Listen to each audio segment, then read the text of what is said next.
Welcome back to Squawk Box this morning. Carl Icahn selling half of his stake in Herbalife, and he's giving up his 5 seats on the board. Icahn has long been a defender, if you remember, of Herbalife's investment, most notably against a short campaign, what was a massive short campaign from Bill Ackman back in 2013. Ackman unwound that position unsuccessfully in 2018, and Herbalife said that Icahn sold about $600 million of his 16% stake back to the company in recent days. The remaining stake is now about 6%, still worth, though, about $400 million. The Wall Street Journal estimating that Icahn made well over $1 billion alone on that Herbalife investment. So not a bad deal on his side. And we'll all remember the shouting match in the middle of the day on CNBC between him and Bill Ackman in the middle of that contest. And I think it's fair to say that Carl in the end won.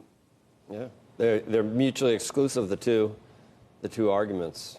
Although I never really, I don't know. I like their candy bars, okay, but I don't know if there's really. I mean, it's kind of like I don't want to get into it. I mean, is it any good? Is there anything there, Andrew? I mean, is it? You know, what's the deal with look, it? I always thought that Bill, as you know, I was sympathetic to some degree to the Bill argument, but the Bill argument it required the government effectively to try to upend the company, and it was always unclear whether they would, and clearly they haven't. So Icahn is pretty clear. I mean, you can't question the way he used to go with his gut on all things, and he actually. Remember King Pharmaceuticals? He said he had Squawk Box on in the background, and he heard, what was it, Mylan and King, and he heard that, and he's like, what? Moron. And that's when he decided he was going to scuttle that. I mean, I don't know. And remember Imclone? I mean, what a genius. Biogen? Yep. Unbelievable. So, yeah. But this one, I almost looked up Carl, God bless him, but maybe he's like, who needs it anymore at this point?